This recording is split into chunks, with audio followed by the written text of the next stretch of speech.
18তম শিক্ষক নিবন্ধনে আমরা প্রিলি এবং রিটার্নে উত্তীর্ণ হয়ে ৮৩,০০০ শিক্ষক আমরা উত্তীর্ণ হই। সুকৌশলে আমাদেরকে প্রায় সামথিং ২১,০০০ থেকে ২২,০০০ প্রার্থীদেরকে বাদ দেওয়া হয়। বাদ দেওয়ার পরে আমরা লক্ষ্য করে দেখলাম যে অনার্থকভাবে আমাদেরকে বাদ দেওয়া হয়েছে, কেননা এই 18তম শিক্ষক নিবন্ধনের ভাইবার যে মার্কটা ছিল, হাতের মার্ক, এই মার্কটা অলরেডি সার্টিফিকেট এবং আমাদের কোষাগারিতে 16 মার্ক ছিল, আর 4 মার্ক কেবল প্রশ্নের মাধ্যমে ছিল। কিন্তু আমরা লক্ষ্য করে দেখছি ভাইবার মার্ক এই 18তম শিক্ষক নিবন্ধনে সনদে কোনো তোলা হয় নাই। তারা শুধু ভাইবার মানে শুধু একটা দুর্নীতিপূর্ণ ভাইবা নিয়েছে, এটা আমরা জানতে পারলাম। এরপরে আমরা আন্দোলনে যোগ দিলাম 15 তারিখ থেকে, 15ই জুন থেকে।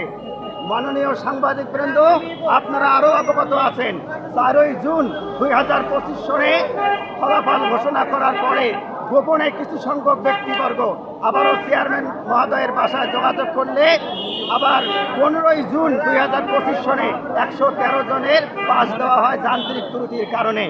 আমরাও আন্দোলন চালিয়ে আসছি এই কারণে। 113 জনকে যদি যান্ত্রিক ত্রুটির কারণে আবারও পাস দিতে হয়, পাস দেওয়া হয়েছে যেহেতু, সুতরাং আমরা যারা বঞ্চিত হয়েছি আমাদেরও রেজাল্ট যান্ত্রিক ত্রুটির কারণে আমরা বৈষম্য শিকার হয়েছি। এই জন্য আমরা গত 15 তারিখ থেকে, আমরা এই জুনের 15 তারিখ থেকে লাগাতার আন্দোলনে আমরা একবার এনটিআরসির অফিসে যাই, একবার আমরা প্রেস ক্লাবের সামনে আসি। আমরা খেয়ে না খেয়ে অনেক কষ্ট করে সারা রাত আমরা এই জায়গায় মেট্রো রেলের পাশে, এরপরে আমরা এই প্রেস ক্লাবের সামনে বসে আমরা রাত কাটাই। রাতে থাকার মতো জায়গাও আমাদের নেই, ওই অর্থ আমাদের নেই। মাননীয় সাংবাদিকবৃন্দ, আপনারা অবগত আছেন, আমরা এই আন্দোলন করে আসছি যথারীতিভাবে। আমরা এই আবেদন করে আসছিলাম, আজকে শুনতে পেলাম আমাদেরকে সনদ দেওয়ার কথা এবং বিষয়গুলোকে তদন্ত করার কথা। তবে যদি এটা বাস্তবেই হয় আমরা অত্যন্ত খুশি হব। আর আমাদের সাথে যে সমস্ত মিডিয়ার ভাইয়েরা, মাননীয় সাংবাদিকবৃন্দ, যারা অক্লান্ত পরিশ্রম করে আমাদের ন্যায্য দাবিগুলো আপনাদের পেজে, আপনাদের সংবাদপত্রে, আপনাদের মাধ্যমে যারা তুলে ধরেছেন, আপনাদেরকে অসংখ্য আমরা ধন্যবাদ জ্ঞাপন করছি।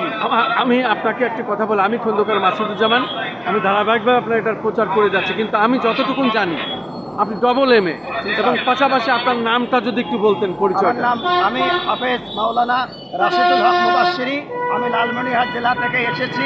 আমি LLBও করেছি অলরেডি রিসেন্টলি। সেই সাথে আমি 18তম নিবন্ধন পরীক্ষায় আমি হাই স্কুলেও টিকেছিলাম, এরপরে আমি আরবি প্রভাষক পদে কলেজেও টিকেছিলাম। কিন্তু তারা বৈষম্য করেছে। আমি দুটা পদেই আমি ভাইবা দিয়েছি এবং আমি ভাইবায় সফলতা অর্জন করেছিলাম, আমাকে বোর্ড শাবাশি দিয়েছিল।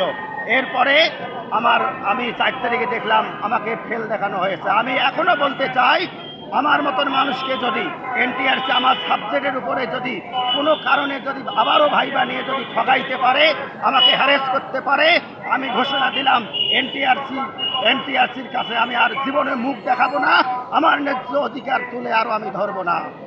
ধন্যবাদ আপনাকে, অনেক অনেক ধন্যবাদ আপনাকে এই সংক্ষিপ্ত সাক্ষাৎ দেওয়ার জন্য।